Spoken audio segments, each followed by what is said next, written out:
हाँ जी, स्टार्ट करते हैं।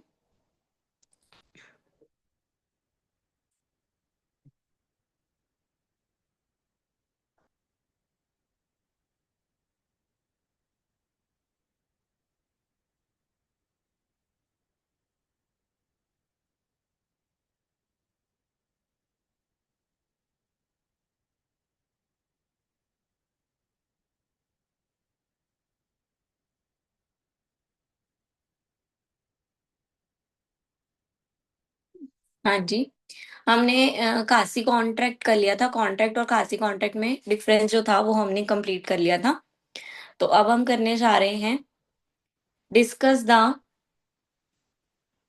Various kind of agent in detail. ठीक है, एजेंट्स के बारे में पढ़ेंगे कि एजेंट्स कौन होते हैं। ठीक है, एजेंट्स का क्या रोल है। तो एजेंट्स क्या है? Agents play a critical role in business transactions, representing principals and acting on their behalf in various capacities. There are different type of agent, each with specific duty, responsibility and authority level. Here are the various kind of agents. Agents होता क्या है? आप देखते हो insurance agent सुना होगा आपने। ठीक है, बैंक के एजेंट सुना होगा आपने। ठीक है, तो वो सब कौन होते हैं? वो एजेंट्स क्या है? वो अपने प्रिंसिपल के बिहाफ पे काम कर रहे होते हैं। ठीक है, उनका प्रिंसिपल यानी कि जो उनका ऑनर होता है। लाइक अगर कोई इंश्योरेंस कंपनी में काम कर रहा है तो एल जो है, ठीक है, जो एल वाले हैं वो क्या है? उनके प्रिंसिपल्स हैं, प्रिंसिपल हैं, और वो क्या है? उनके एजेंट हैं, और वो उनके भी हाथ पे काम करे। ठीक है, और जो एजेंट्स होते हैं, हर एजेंट्स की रिस्पॉन्सिबिलिटी अलग होती है, हर एजेंट की अथॉरिटी अलग होती है, ड्यूटी अलग होती है। ठीक है, एजेंट भी लेवल पे डिपेंड करते हैं, उनके अलग अलग लेवल होते हैं। तो फर्स्ट आ गया यूनिवर्सल एजेंट। यूनिवर्सल एजेंट क्या है? Universal agent has board authority to act on behalf of the principal in all matters similar to a power of attorney. They have the authority to make decision and uniform perform any legal act that the principal could perform themselves. ठीक है, universal agent जो होता है उसके पास board की मतलब बहुत ज्यादा अथॉरिटी होती है। ठीक है, मतलब वो एक तरह से प्रिंसिपल के बिल्कुल बराबर ही होता है। जैसे हम बोल देते हैं ऑनर और उसका बेटा, ऑनर का बेटा। ठीक है, तो जो ऑनर का बेटा होता है, मतलब जो कंपनी है, मान लो कंपनी का कोई बिजनेसमैन है और उसका बेटा है। ठीक है, तो वो जो बेटा उस वो क्या है? वो भी यूनिवर्सल एजेंट की तरह काम कर सकता है, क्योंकि उसके पास भी क्या है? पूरी अथॉरिटी होती है। ठीक है, डिसीजंस लेने की। वो अपने पापा के बिहाफ पे क्या है? काम करता है, उसको लीगल एक्ट करने की भी अथॉरिटी होती है। ठीक है, यहाँ कोई पर्सन ही अपनी अथॉरिटी दे दे सारी, जैसे रतन टाटा जी ने अपनी अथॉरिटी वो एक लड़के को दी हुई थी ना। नाम क्या था उसका, किसी को पता है? चलो, next. General agent. General agent क्या है? Conduct a series of transaction और to manage a particular business और trade on behalf of the principal. General manager या जर्नल एजेंट्स कौन से होते हैं? जो अपने प्रिंसिपल के बिहाफ पे जो उनको रिस्पॉन्सिबिलिटी दी जाती है या जो उनके पास अथॉरिटी होती है, सिर्फ उसी अथॉरिटी के अंदर रहकर वही काम जो उनको बोला गया है बस वही वही करते हैं। ठीक है, एग्जाम्पल दिया हुआ है कि प्रॉपर्टी मैनेजर है। ठीक है, हायर किया गया है रियल स्टेट के ऑनर के द्वारा। उसका काम क्या है? प्रॉपर्टी को रेंट पे देना। ठीक है, तो उस वो ने उसने सिर्फ अपनी जो अपने रियल एस्टेट के ऑनर की प्रॉपर्टीज हैं उसको सेल करना है, बस उसका यही काम है, इससे ज्यादा कुछ नहीं। ठीक है, then specific agent. Specific agent कौन से होते हैं? जो एक स्पेसिफिक टास्क के लिए रखे जाते हैं। ठीक है, एक स्पेसिफिक टास्क को कंप्लीट करने के लिए जो एजेंट बनाए जाते हैं वो होते हैं स्पेसिफिक एजेंट। ठीक है, देन सब एजेंट। सब एजेंट कौन है? एक एजेंट ने भी अपने नीचे एजेंट रखा हुआ है, तो वो क्या हो गया उसका? वो उसका सब एजेंट हो। ठीक है, मतलब वो एजेंट की एजेंट ने बोला कि आज मैं छुट्टी पे हूँ, मेरी जगह तू काम कर ले, तो वो क्या है? एजेंट ने अपना सब एजेंट रखा हुआ है। को एजेंट। को एजेंट जो दो एजेंट ज्वाइन होके, ठीक है, या दो एजेंट, ठीक है, जो ज्वाइंट एजेंट होता है। ठीक है, ठीक है, मतलब मान लो दो कलीग्स हो गए, ठीक है, वो दोनों सेम सेम काम ही कर रहे हैं, दोनों ही ऑनर के एजेंट है, तो वो दोनों क्या है? को एजेंट्स है। Then attorney in fact. Attorney in fact is an agent appointed under a power of attorney on act on behalf of the principal in legal and financial matter. ठीक है। जैसे कि आप देखो कि किसी विल पे किसी का नाम लिखा होता है, वो मेंबर हो नहीं हो उसका नाम लिखा हुआ है, अगर उसका नाम लिखा हुआ है तो लीगली और फाइनेंशियल मैटर के अकॉर्डिंग वो क्या है, वो उसके पास पावर ऑफ अटर्नी आ जाती है, उसके पास पावर है कि वो इस डॉक्यूमेंट को, इस काम को कर सकता है। ठीक है। यानी कि मेन ऑनर ने अपनी पावर किसी को दे दी, तो वो पावर ऑफ अटर्नी हो गई। ब्रोकर्स, ब्रोकर्स क्या है, जो दो पार्टी के बीच में इंटरमीडिएट का काम करते हैं। ठीक है। लाइक जैसे अभी आप यही देख लो, रियल इस्टेट में जो बायर और सेलर, जब आप घर भी खरीदते हो तो एक बेचने वाला होता है ना, एक बीच में दलाल रखते हो ना, जो लेन देन करवाता है सारा, वो उसको ब्रोकर बोलते हैं। ठीक है। जो प्रॉपर्टी डीलर्स होते हैं वो सब। Then factor and commission agent, factor and commission agent कौन से होते हैं, वो एजेंट जो कमीशन पे ही काम करते हैं। ठीक है। जो एक प्रिंसिपल के पर्टिकुलर एजेंट नहीं है, वो सिर्फ कमीशन बेस्ड काम करते हैं। ठीक है। यानी कि थर्ड पार्टी है, उनको कमीशन मिलेगी, उनको अपॉइंट किया जाता है सिर्फ कमीशन के बेस पे। ठीक है। जैसे अब आप ऑनलाइन बहुत सारे काम सुनते हो, उनको बोला जाता है आप इतने सेल करो, इसके ऊपर आपको 10% कमीशन मिलेगी, तो ये क्या है, कमीशन बेस्ड एजेंट है। उनको कोई कंपनी ने अपने पास नहीं रखा, उनको कोई कंपनी ने काम नहीं दिया, उन्होंने कंपनी कंपनी ने अपना सामान बेचना था, उन्होंने कंपनी ने बस इतना कहा कि आप ये बेचो, इस पे जो 10, इस पे बिकने पे जितने ये बिकेंगे उतने पे आपको 10% कमीशन मिलती रहेगी। ठीक है। जो रीसेलिंग का काम होता है वो सब। Then what are the right of an agent as per the contract of agency. Agency के कॉन्ट्रैक्ट के अकॉर्डिंग एक एजेंट का क्या राइट होता है। ठीक है। एक एजेंट के पास क्या क्या राइट होते हैं। तो सबसे पहले तो एजेंट के पास बहुत सारी ड्यूटी अथॉरिटीज होती हैं। ठीक है। जो वो प्रिंसिपल के बिहाफ पे परफॉर्म करता है। ठीक है। According to the contract act. ठीक है। नाउ अब एजेंट की क्या आ गई, राइट्स आ गए। सबसे पहले अथॉरिटी टू एक्ट। एजेंट के पास क्या है, रेक एक्ट के अकॉर्डिंग, यानी कि एक अथॉरिटी है एजेंट के पास कि वो अपने प्रिंसिपल के बिहाफ पे काम कर सकता है, प्रिंसिपल के बिहाफ पे कोई भी ट्रांजैक्शन, कोई भी वर्क कर सकता है। ठीक है। यानी कि अगर प्रिंसिपल अवेलेबल नहीं है तो एजेंट कॉन्ट्रैक्ट कर सकता है थर्ड पार्टी के साथ। कंपनसेशन, कंपनसेशन क्या है, एजेंसी एक्ट के अकॉर्डिंग क्या है, एजेंट को राइट है कि उसको क्या मिलेगी, कंपनसेशन मिलेगी, उसकी सर्विस के बदले में उसको कमीशन, फीस, सैलरी जो भी है वो मिलेगी। ठीक है।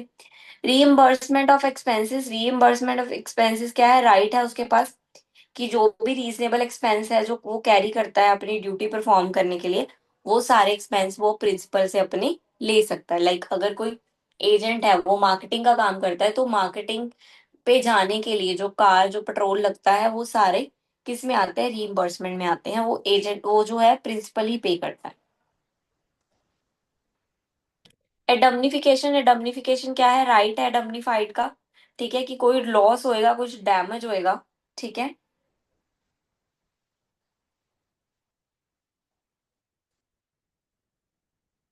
तो वो सारा लॉस एडम्निफायर उठाएगा, लाइक प्रिंसिपल उठाएगा। ठीक है। वो तो एक्ट ही कर रहा था, वो तो अपना काम ही कर रहा था, अगर कुछ लॉस हो गया है तो उसकी गलती उसमें नहीं मानी जाएगी। Right to information, right to information उसके पास राइट है कि उसको पूरी डॉक्यूमेंट की प्रॉपर इन्फॉर्मेशन होनी चाहिए, प्रिंसिपल के सारे बिजनेस की उसको प्रॉपर इन्फॉर्मेशन होनी चाहिए। मतलब जिस फील्ड में वो काम करे, जिस फील्ड में उससे काम लिया जा रहा है, उस फील्ड की इंफॉर्मेशन उसके पास होनी चाहिए। ठीक है। Right to terminate the agency, terminate the agency यानी कि उसके पास राइट है कि एक रीजनेबल नोटिस देके वो कभी भी अपने प्रिंसिपल का काम जो है वो छोड़ सकते हैं। बस उसको एक रीजनेबल नोटिस देना पड़ेगा कि भाई मैं ये काम छोड़ रहा हूँ, मुझसे ये नहीं हो रहा, या जो भी इशू होगा। ठीक है।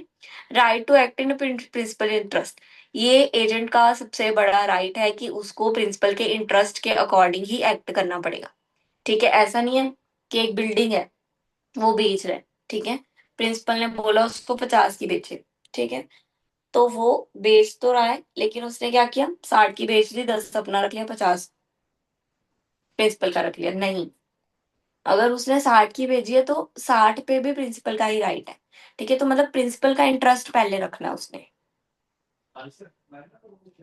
देन राइट टू कमीशन और compensation upon completing of transaction. ठीक है। उसके पास राइट है कि जब वो ट्रांजेक्शन कंप्लीट करवा देता है, कि बायर और सेलर के बीच में डील करवा देता है, अगर कोई डन करवा देता है, तो उसके पास राइट है कि वो उसकी कमीशन और जो भी उसके कंपनसेशन चार्ज करता है उसके लिए वो अपने प्रिंसिपल से वो ले सकता है, चार्ज करेगा, उसका राइट है ये। राइट टू रिटेन रिकॉर्ड, उसको राइट है कि वो अपने पास रिकॉर्ड रखे कि उसने कौन कौन सा काम किया है, ठीक है। Right to act in a principal name, वो प्रिंसिपल के नेम के पर एक्ट कर सकते हैं, ठीक है। आपने देखा होगा बहुत सारे एजेंट अब बहुत सारे एजेंट चेकबुक लेके घूम रहे होते हैं अपने प्रिंसिपल के नाम की, या प्रिंसिपल के नाम के ऊपर उनके पास चेकबुक होती है अपने प्रिंसिपल की, उनकी नहीं, और प्रिंसिपल के बैंक की उनके पास चेकबुक है। तो ये क्या है, ये एजेंट ही है कि उनके पास प्रिंसिपल का नेम यूज करने का क्या है, राइट है। Then write in detail note on creation of agency, agency कैसे बनती है। एजेंसी क्या है, एक रिलेशनशिप है, ठीक है। एक लीगल कॉन्ट्रैक्ट क्रिएट करना उसको बोलते हैं एजेंसी, ठीक है। एक लीगल कॉन्ट्रैक्ट क्रिएट हो रहा है, ठीक है, बन रहा है, उसको हम बोलेंगे एजेंसी, ठीक है। सेवरल एलिमेंट्स है उसमें, बहुत सारे सेम है वैसे तो, जो कॉन्ट्रैक्ट बनाने के लिए जरूरी है वही सारे एजेंसी बनाने के लिए जरूरी है, जैसे कि ऑफर एंड एक्सेप्टेंस, एक जना ऑफर करने वाला होना चाहिए और एक जना एक्सेप्ट करने वाला होना चाहिए, तभी क्या है, दोनों में कॉन्ट्रैक्ट और दोनों में एजेंसी हो सकती है। लीगल कैपेसिटी, दोनों में लीगल कैपेसिटी होनी चाहिए, ऐसा ना हो कि एक अनसाउंड माइंड का हो या कोई माइनर हो, ऐसा ना हो, दोनों लीगली कैपेबल होने चाहिए। Then intention to create legal, दोनों का इंटेंशन लीगली रिलेशन बनाने का होना चाहिए, ठीक है। दोनों सिर्फ अपना फायदा सोच के ना आए काम में, दोनों का इंटेंशन क्या हो कि वो लीगल रिलेशन बनाएंगे। कंसेंट, जो भी हमारा एजेंसी है वो फ्री कंसेंट होना चाहिए, वही 5 चीजें जो हमने पढ़ी थी, कॉर्जन, ठीक है, under influence, fraud, mistake, miss representation, उनसे फ्री होना चाहिए कंसेंट हमारा, तभी हमारा जो कॉन्ट्रैक्ट है या एजेंसी है वो बन सकती है, ठीक है। देन अथॉरिटी, अथॉरिटी यानी कि प्रिंसिपल को ग्रांट अथॉरिटी देनी पड़ेगी अपने एजेंट को कि वो उसके बिहाफ पे काम कर सकता है, तभी एक एजेंसी क्रिएट हो सकती है। एक्सप्रेस अथॉरिटी और इम्प्लाइड अथॉरिटी दोनों पढ़ा हुआ है। एक्सप्रेस यानी कि जब आप बोल कर या ऑरली बोल कर या लिख कर बता देते हो, या कॉन्ट्रैक्ट जैसे साइन करते हैं कि आप क्या है, आज से हमारे एजेंट हो। इम्प्लाइड, इम्प्लाइड में क्या है, आपको जॉब दे दी, अब आपको पता ही है कि आप यहाँ के क्या हो, एजेंट हो, ठीक है। मतलब कई बार बता के और कई बार ना होता है। अपेरेंट, अपेरेंट क्या होता है, प्रिंसिपल क्या करता है, होल्ड कर लेता है एजेंट को, ठीक है, एज अ थर्ड पार्टी, ठीक है, कि उसको लगता है कि अगर मेरे एम्प्लॉय से या मुझसे काम नहीं हुआ तो फिर मैं एजेंट को, यही वाले एजेंट को रख लूंगा। देन कंसिडरेशन, जो भी एजेंट काम कर रहा है उसको समथिंग इन रिटर्न मिलना ही चाहिए, ठीक है। सैलरी, कमीशन, जो भी है वो उसको मिलेगा, तभी वो काम करेगा, तभी एजेंसी का जो कॉन्ट्रैक्ट है वो वैलिड माना जाएगा, लीगल माना जाएगा। फॉर्मेलिटीज, जो भी फॉर्मेलिटीज हैं, ऑरली लिखना है, रिटर्न लिखना है, जो भी डिपेंड करता है उनके ऊपर, वो दोनों लीगली परफॉर्म हो जाना चाहिए। लीगल फॉर्मेलिटीज जो भी है, रजिस्ट्रेशन करनी है, ठीक है, उसको लाइसेंस दिलवाना है, ठीक है, जो भी उसको एज अ रियल एजेंट दिखाना है, ठीक है। अब आपको पता है कि एलआईसी में अगर आप जाते हो तो एक पेपर होता है पहले, ठीक है, पेपर में आप पास होते हो तब आपको एजेंट बनाया जाता है, ठीक है। तो ये सब क्या है, ये एक फॉर्मेलिटीज है लीगल, ठीक है, तो ये पूरी होंगी तभी आपको बनाया जाए। Then agency by ratification, ratification क्या है, ratification occurs when the principal approve and adopt the action of an unauthorized agent, thereby retroactive creating an agency relationship, ठीक है। ये क्या है, रेट्रोफिकेशन, रेटिफिकेशन, रेटिफिकेशन क्या है कि एजेंसी को रेटिफाइड करना पड़ेगा कि ये हमारा एजेंट है, ये हमारे लिए काम कर रहा है, बताना पड़ेगा।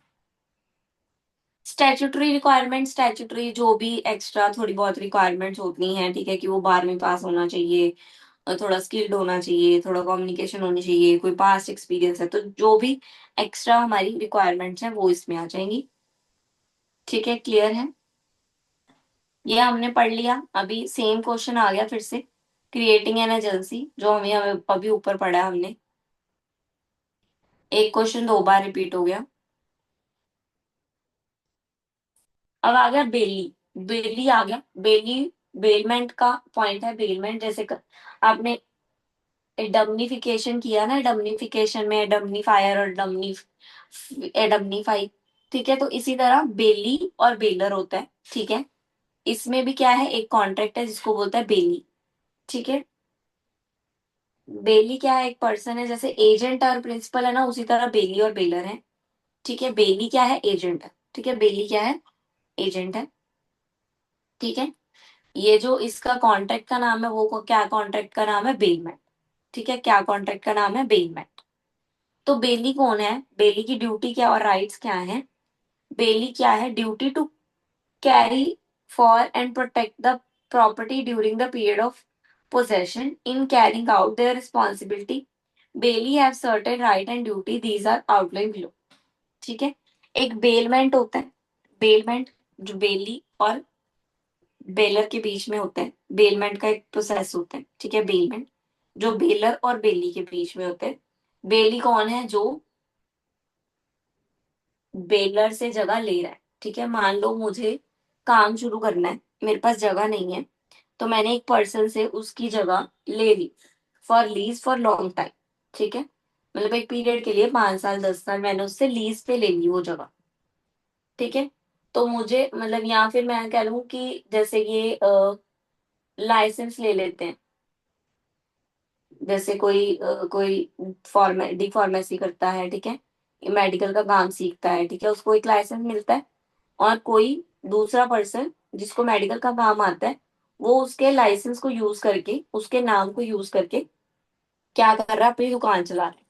तो जो दुकान चला रहा है वो बेली है, और जो जिसका लाइसेंस है वो बेलर है।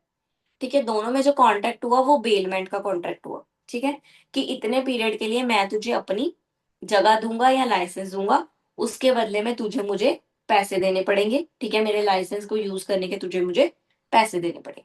ठीक है, अब बेली के राइट आ गए। बेली के राइट क्या है, राइट टू पोजेशन।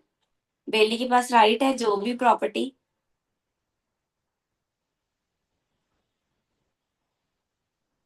ठीक है, जो भी प्रॉपर्टी उसने बेलमेंट में ली है, उस पे उस बेली का अब राइट आ गया है कि वो उस प्रॉपर्टी को किसी भी तरह कैसे भी यूज कर सकती है। ठीक है, उतने पीरियड के लिए जितने पीरियड के लिए उसको दिया गया है।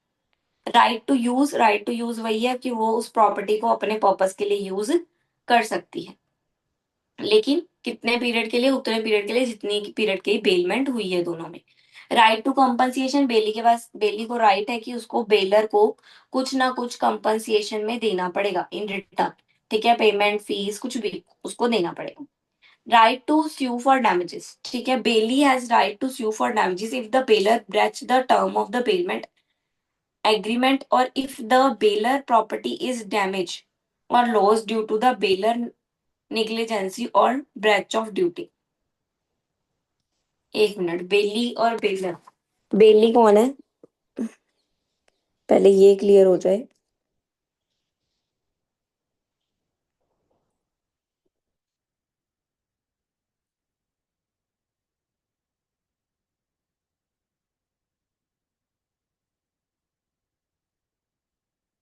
हाँ जी, ठीक है, बेली कौन है, जो उसका सामान यूज कर रहा है, और बेलर कौन है, जो अपना सामान दे रहा है। ठीक है, अब बेली के पास राइट है कि वो अगर उसको कोई, मान लो मैं बेलर हूँ, ठीक है, मेरे पास एक एक्स्ट्रा प्रॉपर्टी है, मैंने किसी को दे दी, बेली को दे दी कि तू यूज कर ले। ठीक है, और मैंने उसको बता दिया बड़ी अच्छी प्रॉपर्टी है, बड़ी अच्छी लाइट है, खुली खुली है, हवादार है, ये वो। और वो जब वहां जाके देखता है, उसको ऐसा कुछ भी नहीं मिलता। ठीक है, ना बिजली है, ना साफ सफाई है, ना बहुत बड़ी है। ठीक है, तो ये क्या है, तो बेली जो है वो डैमेज के लिए स्यू कर सकता है कि जैसा इन्होंने बताया था या जैसा एग्रीमेंट हुआ था वैसा वहां पे कुछ भी नहीं। राइट ऑफ लीन, लीन में क्या है, लीन वही लोन पे लेना, ठीक है, थोड़ी देर के लिए अपने पास रखना, पोजेशन में रखना, उसको ही लीन बोलते हैं। ठीक है, तो बेली के पास राइट है कि वो लीन में रख सकता है बेलर की प्रॉपर्टी को।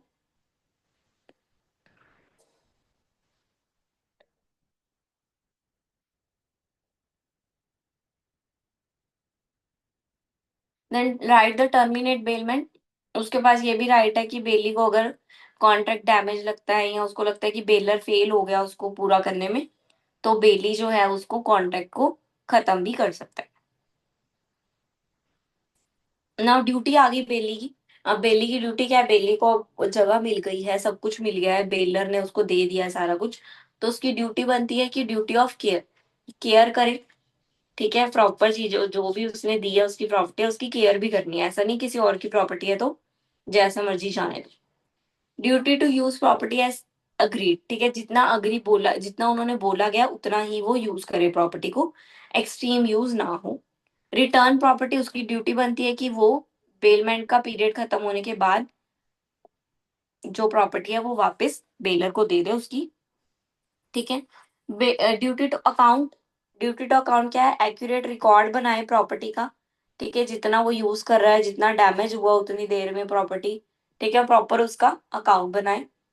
ड्यूटी टू नोटिफाई, नोटिफाई क्या है, नोटिफाई यानी कि बेलर को बताता रहे, टाइमली टाइमली उसको बताता रहे कि ये चेंज आ रहे हैं आपकी उसमें चीजों में, ठीक है, और मैंने ये रिकवर करवाया है ऐसे ऐसे, ठीक है। Duty to return property on time, ठीक है, जो भी प्रॉपर्टी बेली ने ली है अपने बेलर से, जितने पीरियड के लिए ली है उसके बाद वो उसको रिटर्न करे, ये उसकी ड्यूटी बनती। Right to deliver to rightful owner, ठीक है, राइटफुल ऑनर को उसका प्रॉपर राइट वापस कर दे, ठीक है, ऑनर जो था उसका, ठीक है, जिसने प्रॉपर्टी दी थी या लाइसेंस दिया था, तो उसका राइट बनता है कि उसका वो लाइसेंस वो उसको वापस करे after the completion of the period.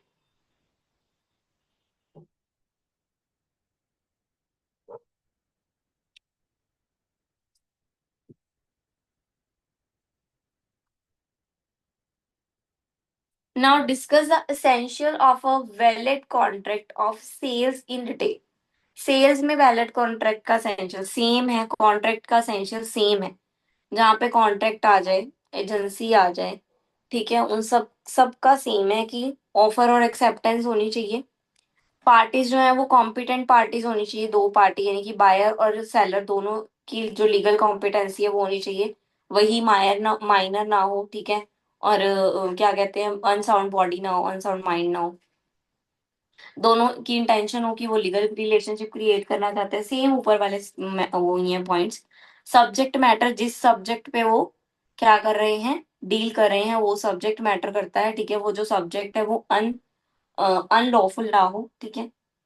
Price, जो भी प्राइस डिसाइड किया वो दोनों के द्वारा एक्सेप्टेबल हो। ऑनरशिप, जो भी ट्रांसफर की जा रही है अगर सेलर के द्वारा, अब सेल्स का केस था ना, तो इस पे ट्रांसफर ऑफ ऑनरशिप का पॉइंट आएगा, क्योंकि सेल्स में क्या हो जाता है, ऑनरशिप ट्रांसफर हो जाती है, बायर जो है अपनी ऑनरशिप किसको दे देता है, सेलर को दे देता है, सॉरी, सेलर जो है वो अपनी ऑनरशिप बायर को दे देता है जब बायर उससे सामान खरीद देता है। कंसिडरेशन, कंसिडरेशन हमने पढ़ा है कि जो है वो वैलिड होनी चाहिए, ठीक है, जो अमाउंट है वो वैलिड होनी चाहिए, ठीक है, ऐसा नहीं है 20,000 का बाइक जो है वो आप 5,000 में दे रहे हो, ठीक है, ऐसा ना हो, ठीक है, तो दोनों की जो कंसिडरेशन है वो वैलिड होनी चाहिए, और ऐसा भी ना हो 5,000 की चीज वो 15,000 में बेच रहे हो। लीगल फॉर्मेलिटीज, जो भी दोनों की फॉर्मेलिटीज बनती हैं as a party, return document कुछ बनाना है, ठीक है, कोई विटनेस रखना है, कोई रजिस्ट्रेशन करवानी है, तो वो दोनों करवाएं। फ्री कंसेंट होना चाहिए, हमने अभी पढ़ा हुआ है कि ये 5 चीजों से जो भी कॉन्ट्रैक्ट है वो फ्री होना चाहिए। लीगल ऑब्जेक्ट, ठीक है, लॉफुली होना चाहिए, सारा जो गुड्स हैं जो सोल्ड किए जा रहे हैं वो इलीगल ना हो, चोरी के ना हो, ठीक है, जो भी हो सबकी सब कुछ लॉफुली हो। नाउ टाइप ऑफ गुड्स बता रहे हैं हम एग्जाम्पल के साथ, गुड कितने तरह के हैं, बहुत तरह के different different type of goods हैं। सबसे पहले आ गया टेंजिबल। टेंजिबल गुड्स कौन से होते हैं, जिसको आप देख भी सकते हो, छू भी सकते हो, फील भी कर सकते हो, ठीक है, यानी कि जो फिजिकली प्रेजेंट होते हैं वो गुड्स होते हैं टेंजिबल गुड। जैसे कि car, furniture, grocery, clothes, books, ये सब क्या है, हमें दिखाई भी देते हैं, हम उसको छू भी सकते हैं, पहन भी सकते हैं, देख भी सकते हैं, फील भी कर सकते हैं, ठीक है। इनटेंजिबल, जिनको हम देख नहीं सकते, ना ही टच कर सकते हैं, यानी कि जो फिजिकली एग्जिस्ट नहीं करते, ना उनको देख सकते हैं ना उनको टच कर सकते हैं, जैसे कि पेटेंट, कॉपीराइट, किसी ने बुक लिखी तो उसका उस पे कॉपीराइट है, तो कॉपीराइट क्या, उस पे आपने कोई कॉपीराइट का कोई अलग पन्ना होता है, कोई कॉपीराइट का कुछ अलग से होता है, नहीं ना, वो उसने बुक लिखी है तो वो उसका कॉपीराइट है, ये सबको पता है, ठीक है। कोई डिजिटल कंटेंट बना रहा है, ठीक है, तो वो उसका राइट है। Then consumer good, consumer good कौन से है, जो कंज्यूमर जो है परचेज करता है कंज्यूम करने के लिए, ठीक है, जो एक इंडिविजुअल जो है प्रोडक्ट खरीदता है कंज्यूम करने के लिए, वो कंज्यूमर गुड हो गए। शैम्पू, ठीक है, टावल, टॉय, गेम, जो भी आप खरीदते हो। इंडस्ट्रियल गुड, जो इंडस्ट्री खरीदती है आगे बनाने के लिए, ठीक है। कंज्यूमर गुड क्या हुआ? साइकिल। साइकिल एक कंज्यूमर गुड है, क्यों? साइकिल क्या है? हम खरीद रहे हैं चलाने के लिए, कंज्यूम करने के लिए, लेकिन इंडस्ट्री क्या है? साइकिल नहीं खरीदेगी, इंडस्ट्री खरीदेगी टायर। एक टायर खरीद लिया, लोहा खरीद लिया, बेल खरीद ली, ठीक है, या हैंडल खरीद लिया। तो वो क्या है, उन सभी पार्ट को जोड़ेगी, फिर साइकिल बनेगा। तो इंडस्ट्री जब गुड को मतलब रॉ मटेरियल को फाइनल गुड में कन्वर्ट करने के लिए या उस पे आगे प्रोसेस करने के लिए चीज खरीदे, वो बोलते हैं इंडस्ट्रियल गुड। ठीक है, जो भी चीज आगे प्रोसेस होने वाली है वो हो गई इंडस्ट्रियल गुड। ड्यूरेबल गुड जो लॉन्ग लंबे समय के लिए चले, ज्यादा टाइम के लिए चले, जैसे कि वॉशिंग मशीन, टेलीविजन, स्मार्टफोन्स, ठीक है, तो ड्यूरेबल। नॉन ड्यूरेबल जो बहुत ही कम टाइम के लिए चलते हैं, जैसे कि हमारा दूध हो गया, ठीक है, फ्रूट्स हो गए, ठीक है, जो कम ड्यूरेबल वाले होते हैं, ठीक है। दूध और जो मैं बोल रही हूँ दूध वगैरह, वो पेरिशेबल में आ जाता है, जो बहुत ही लिमिटेड टाइम है, जिनकी लाइफ ही बहुत कम है, जैसे कि एक ही दिन है, ठीक है, एक दिन, 2 दिन लाइफ। और नॉन ड्यूरेबल को क्या हो गए, जो इमीडिएट यूज करने हो हमें, ठीक है, यानी कि शॉर्ट टाइम पीरियड में, शॉर्ट लाइफ टाइम में हमें यूज करने हैं। ठीक है, लाइक मैंने क्लॉथ खरीदा, पहना, खत्म। पेपर लिया, यूज किया, खत्म। ठीक है। पेरिशेबल गुड जो खराब हो जाते हैं जल्दी, पड़े पड़े भी खराब हो जाएंगे, अब बस हैं पर वो खराब हो जाएंगे, जैसे कि फ्रूट, वेजिटेबल। ठीक है। लग्जरी गुड्स जो हम क्या, high quality, high class feel करने के लिए खरीदते हैं, ठीक है, जैसे कि लग्जरी कार्स हो गई, आईफोन हो गया, ये सब क्या है, luxury items. Then necessities, necessity क्या है, जो हम अपनी सर्वाइविंग सर्वाइविंग के लिए, अपना जिंदा रहने के लिए यूज करते हैं, जैसे कि रोटी, कपड़ा, मकान, इन 3 चीजों को हम बेसिक नीड में काउंट करते हैं। Then capital good, capital good कौन से होते हैं, जो हमारे लिए एक एसिड बन जाए, ठीक है, हमारे लिए जो एक एसिड का काम करे, जैसे बड़ी बड़ी कंपनियां हैं, वो क्या खरीदती हैं, वो मशीनें खरीदती हैं, जो मशीनें हैं उनकी, वो उनके लिए क्या है, वो उनके लिए एसिड है, कैपिटल गुड्स है। हाँ जी, is it clear? Goods clear हो गए सारे? Is this chapter clear? हाँ जी, anybody have any doubt? Easy था, ये क्वेश्चन इजी थे।